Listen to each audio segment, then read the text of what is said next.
Même si notre soleil était entièrement constitué de bananes, il serait toujours extrêmement chaud, comme c'est le cas aujourd'hui.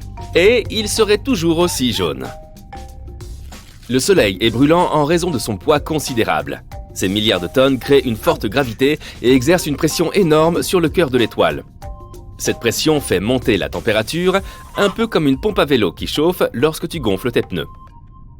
Imagine 1 milliard de tonnes de bananes suspendues dans l'espace, au lieu de l'hydrogène, l'élément dont notre Soleil est principalement constitué.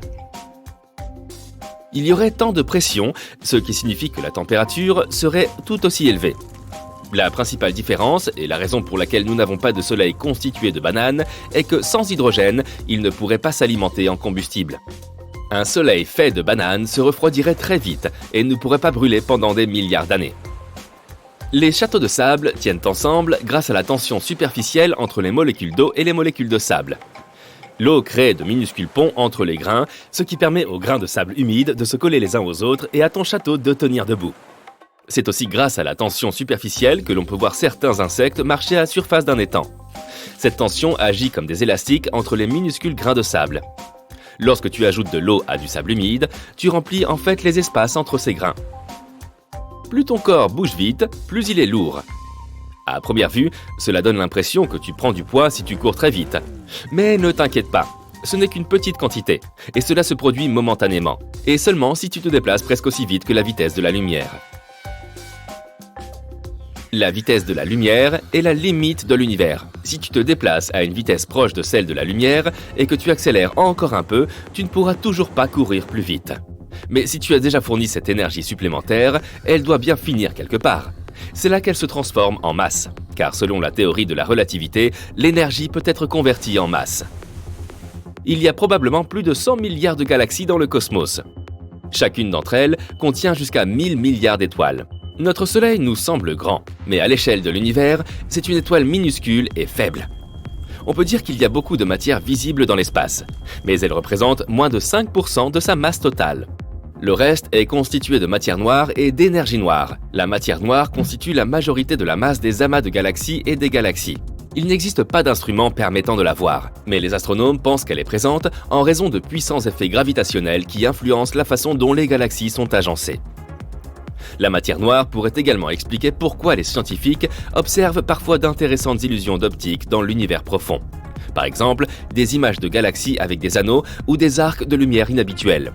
C'est peut-être la lumière des galaxies lointaines qui nous parvient. Mais en même temps, il pourrait y avoir de grands nuages invisibles de matière noire qui la déforment. Personne ne sait exactement ce qu'est la matière noire, et l'énergie noire est encore plus difficile à expliquer. Mais les scientifiques pensent qu'il pourrait s'agir de la force même qui permet à l'univers de s'étendre. Une même température n'est pas toujours ressentie de la même manière dans des environnements différents. Lorsque tu mesures une température, le chiffre que tu vois est objectif, mais la façon dont tu la ressens ne l'est clairement pas. Dans la plupart des pays, une température de 32 degrés Celsius est considérée comme chaude. Mais dans certains pays très chauds, elle sera vue comme un jour de répit, l'occasion de faire un pique-nique en famille. Dans le même temps, dans les pays froids, les médias pourront annoncer des températures extrêmes de 31 degrés Celsius. Ce que l'on sent lorsqu'on ouvre sa porte et que l'on sort est à la fois une question de culture et de science.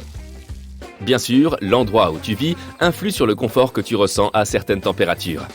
C'est l'environnement auquel ton corps est adapté. De plus, ton application météo fournit des informations supplémentaires, parfois appelées ressentis. Par exemple, on peut consulter l'indice de chaleur. Il mesure la différence entre la température réelle et la température ressentie. L'indice de chaleur analyse l'humidité et la température de l'air.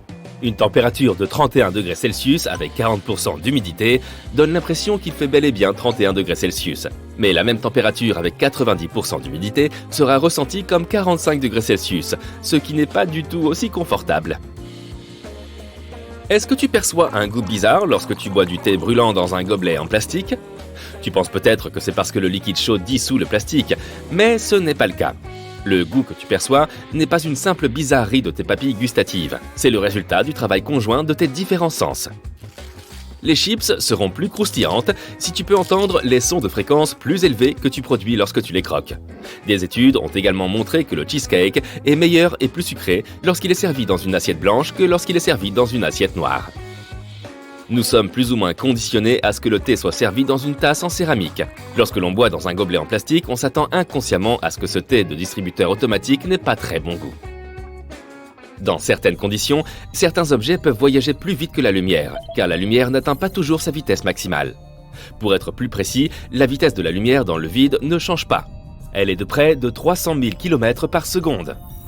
Mais ce n'est pas comme si la lumière voyageait toujours dans le vide. Par exemple, dans l'eau, les photons, qui sont de minuscules particules de lumière, ne voyagent qu'à 3/4 de la vitesse de la lumière. Dans les réacteurs nucléaires, certaines particules peuvent atteindre des vitesses très élevées. Si elles traversent un milieu isolant qui ralentit la lumière, elles peuvent se déplacer plus vite que la lumière qui les entoure. Cela crée une lueur bleue. C'est pourquoi les cœurs sous-marins des réacteurs nucléaires peuvent briller dans l'obscurité.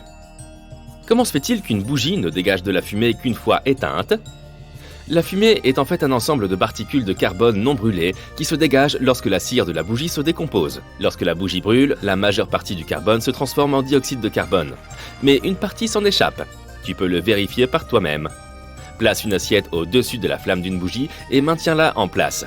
Le carbone s'accumulera sous la forme d'une tache sombre. Lorsque tu éteins la flamme, la mèche incandescente contient encore suffisamment de chaleur pour briser les molécules de cire. Mais ce n'est pas suffisant pour brûler tout le carbone, et il y a donc une traînée de fumée jusqu'à ce que tout refroidisse.